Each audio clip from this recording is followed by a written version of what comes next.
प्रेमी भक्तों, जय श्री राधे।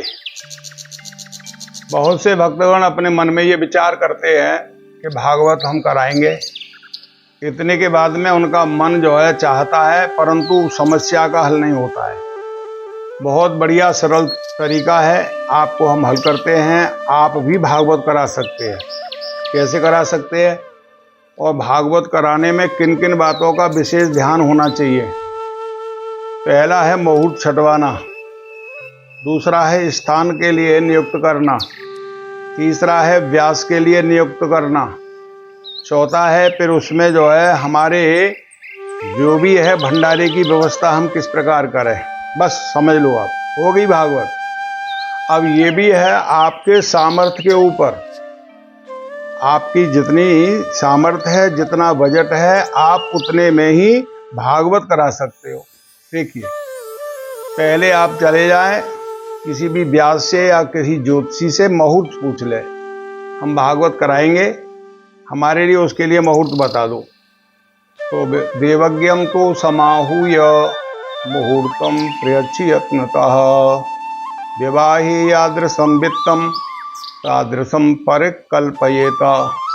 वहाँ वो मुहूर्त छाट देंगे और उस मुहूर्त को छाटने के बाद में आपको फिर कितना पैसा, कितना द्रव्य अपना उसके लिए एकत्रित करना है। विवाहे यादृशं वित्तम, जितना धन पैसा आप शादी में खर्च करते हैं, यही अनुमान लगा सकते हैं। शादी लाखों की होती है, शादी बहुत और विस्तार से होती है। आप अपने बजट से करिए उस भागवत का चयन। दूसरी बात, आपके मन में ये विचार आता है कि मैं कहाँ पर कथा कराऊं। अगर आपके घर में जगह है, अगर आपके पड़ोस में जगह है, आपके पास कोई पार्क है, तो यहाँ शास्त्र में तो लिख दिया है भागवत में, तीर्थे वापि वने वापि गृहे वा शरणं मतम विशाला वसुधा यत्र कर्तव्यम तत्कथा स्थलम। इतना ज़रूर ध्यान से आप समझ लें कि आपको खुद पता लग जाएगा आपका क्या बजट है, कितने श्रोतागण आएंगे।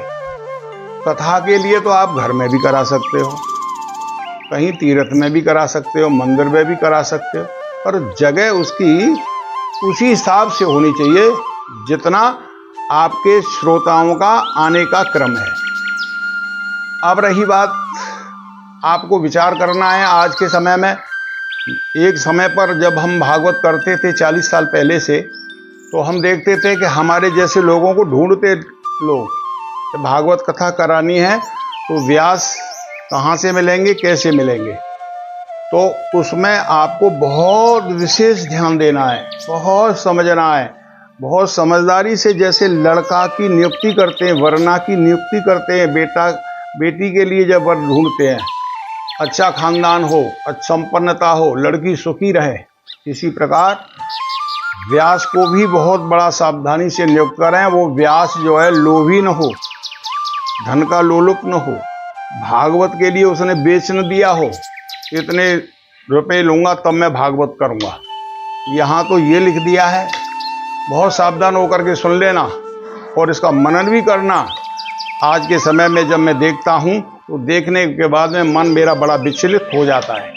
ये क्या भागवत के विषय में लोगों ने व्यापार बना दिया है। विरक्तो वैष्णवो विप्रो वेद शास्त्र विशुद्ध कृतो दृष्टांत कुशलो धीरो वक्ता कार्योत निष्प्रह। अरे जब भागवत कहने वाला ही विरक्त नहीं होगा, आसक्ति में भरा हुआ होगा, मोह से ग्रसित होगा, लोभ से ग्रसित होगा, आपका क्या कल्याण कर सकता है। इसीलिए ऐसे ब्राह्मण का ही आप चयन करें। ब्राह्मण से अतिरिक्त कोई भी व्यास गद्दी पर बैठने का अधिकारी नहीं है। यहाँ लिख दिया है सीधा सीधा, विरक्तो वैष्णवो विप्रो, ब्राह्मण वो भी विरक्त हो और जो है अपना वैष्णव भक्त हो, कथा में दृष्टांत देने में कुशल हो, समझाने में सही तरीका हो, भाषा शैली अच्छी हो। ये नहीं है कथा में बार बार गाता ही रहता है। वो कथा जो है हमारी दृष्टि में उचित नहीं है, जहाँ बिल्कुल गाना चलता है। और प्रेमियों, इसमें भागवत के लिए ये तो लिख दिया है कि जिस समय भागवत समाप्त हो जाए तो सभी श्रोताओं को भागवत का पूजन करना चाहिए। पुस्तकस्य च भक्तुश्च ऊर्षा कार्यात भक्तितः, भक्ति पूर्वक सभी श्रोताओं को भागवत का पूजन यथा सामर्थ्य करना चाहिए। और भंडारे पर ज्यादा जोर लगाते हैं आजकल लोग, लगाइए, परंतु भागवत के द्वारा लिखा है 12 ब्राह्मणों का भोजन कराना चाहिए। भागवत में 12 स्कंद होते हैं, इसीलिए 12 ब्राह्मणों का भोजन है। उसके बाद में आप ही चाहे कितना भी और आगे विस्तार करिए, सब बातों को ध्यान से मनन करिए, दूसरों को ज्यादा से ज्यादा बताइए।